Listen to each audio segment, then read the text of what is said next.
Thank you. Thank you, sir. Thank you so much. Uh, big thanks to AIOS Scientific Committee for conducting this event and Dr. Ashish Sharma, sir, my mentor, for giving me this opportunity. I'm Dr. Nilesh Kumar, and I'm here to talk about understanding the immunogenicity in the eye. These are my financial disclosures. We already know that immune response is a sequence of molecular and cellular events intended to get the host rid of threat, offending pathogenic organism, toxic substance, cellular debris, or neoplastic cell, which may be an innate or adaptive response. Inflammatory response theoretically is just the clinically evident immune response. The understanding of ocular immune privilege, which means the loss of immune response in the eye on routine basis, has evolved over time. First described in 1950 by Medawer, he described the immunological ignorance to be based on passive mechanisms such as blood-ocular barrier and lack of lymphatics. Kaplan and Stirling in 1977-78 described the immunization through anterior chamber, which created systemic deviant immune reaction, which were deficient of cell-mediated immune reaction. That is the point to be noted, that cell-mediated immune reaction was deficient in those reactions. The current understanding says that the immune privilege is an anatomical segregation and a complex interplay of other active mechanisms. These active components include immunological ignorance, peripheral tolerance of eye-derived antigens, and the immunosuppressive microenvironment in the eye. The passive components include blood-ocular barrier, deficient lymphatic drainage, intravenous aqueous humor drainage, the reduced intraocular expression of MHC class 1 and class 2 molecules, and a fewer antigen-presenting cells, while the active component includes several cell surface expression of CD95, 46, 55, 59, and other soluble factors which create the immunosuppressive environment, that is the TGF-beta, alpha, MSH, VIP, and similar cytokines. So innate immunity is an antigen-independent reaction having immediate maximal response, which is not antigen-specific, and there is no immunological memory. These are delivered by lactoferrin, isozymes, defensins, complement, mannose-binding lectins, and other toll-like receptors expressed on the cell surface. In contrast, adaptive immunity requires antigen, which has to be recognized by the immune system. This antigen is recognized by the presence of their epitopes, which is then processed by the system, and then there is an immune reaction which can be delayed too. This reaction is antigen specific, and the immune system creates a memory of that particular antigen.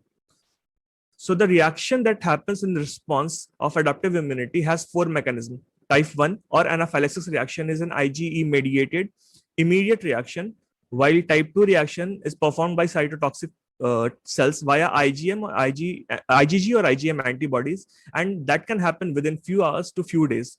The other type of reaction we will see in subsequent slides in more details. So immune response, that is the adaptive immune response, can also be divided apart from the types into two: humoral, that is antibody mediated response, and cellular, that is cell mediated response. So humoral response is via antibodies produced by B cells targeting extracellular microbes and their toxins, which are recognized by B cell receptors. Those can recognize also the unprocessed antigen, so they don't require an antigen presenting cell. In contrast, the cellular response is via specific T cells responding to intracellular microbe, their byproducts, and tumor cells via T cell receptors. These receptors need a processed antigen to be presented to them.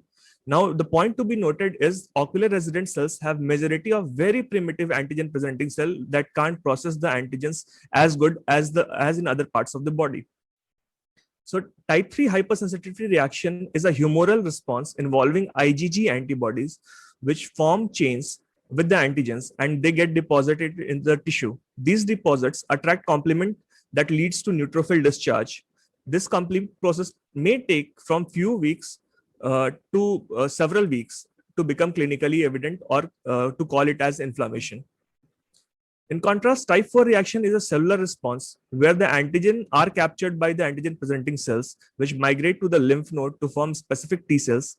The CD4 T lymphocyte are the T helper cells, while the CD8 cells that recognize the antigen on somatic cells are cytotoxic T cells to kill them. The T helper cells then secrete mediators such as interferon gamma and TNF, leading to the granuloma formation. The formation of cells in lymph node after the first exposure is required, and the second exposure will lead to a rapid response via that specific TH cell. This total thing can take up to 6 to 8 weeks to be clinically evident, and thus has been termed as delayed hypersensitivity reaction. So that is the confusion that happens, if the patient is presenting late, they tend to say that it is a delayed reaction, but it can be an immune reaction to via type 3 also, which has taken some time to become clinically evident. So how does these antigens escape eye? The antigens can leave eye via these 4 gates. That is the limb vessel of conjunctiva, anterior chamber angle and Schlem's canal, the retinal venous circulation, and the choriocapillaries. All this drainage goes to the spleen, which is called as the lymph node of the eye. All the reaction that takes place, cellular reaction and the maturation of antigen presenting cell and the sensitization of T cell, all happens in spleen. And any antigen presenting cell to initiate T cell maturation should reach the spleen. The peripheral tolerance to the antigen from the eye occur there because of the loss of immune reaction to such antigens. Any cross reactivity thus has also an impact on the splenic phase. Let us understand some part of the sources of immunogenicity, while Dr. Ashish Sir will be dealing with it in more details in his talk. First thing to understand is why does not all the injected biologics, which are essentially foreign or non-self, induce an immune reaction. This is done by making the antibodies more humanized, essentially leaving the epitope section non-human. These humanized antibodies are tolerated by our immune system, similar to that self-antigen tolerance pathway. The molecule, however humanized, still are all immunogenic. The vehicle itself can carry cellular debris, degraded protein fragments due to oxidation or deamidation, and aggregation of such protein debris, and they can also carry endotoxins from the producer's cell line. The injection technique itself can cause a reaction. Details of each component, I think, will be dealt by Dr. Ashish sir. The immune reaction can be enhanced by localization and prolonged presence of the biologic in an increased concentration in the proximity of antigen-presenting cell, and such factors may lead to inflammation. The antigen site on the antibodies have been termed as idiotopes, and these antibodies produced in response to such idiotopes are called as anti-idiotope antibodies. And when they are produced in response to a therapeutic biologic, it is called as anti-drug antibodies or ADAs. These ADAs are mainly directed for the feedback inhibition to reduce the effect of the antibodies. The ADA produced via T cell dependent pathway if the biologic is processed by antigen presenting cell, while few can directly interact with B cell to convert B cells into IgG producing plasma cells.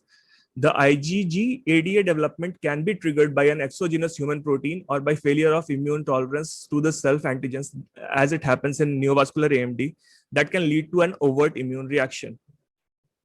The ADAs can be either binding or neutralizing. The binding and ADAs bind to the non-active site of the antibodies, and it can either reduce or enhance the systemic clearance. While neutralizing antibodies, neutralizing ADAs bind to the epitopes to neutralize the therapeutic property of the biologic. Treatment emergent ADA are new crop of ADA that are secreted in response to the new biologic therapy and can either be binding or neutralizing, or can be a mix of both. The Ig1 and G2 antibodies are majorly of binding type, while G4 are majorly of neutralizing type. New immunological debate has been brought into focus due to retinal occlusive vasculitis, which has been reported following brolucizumab.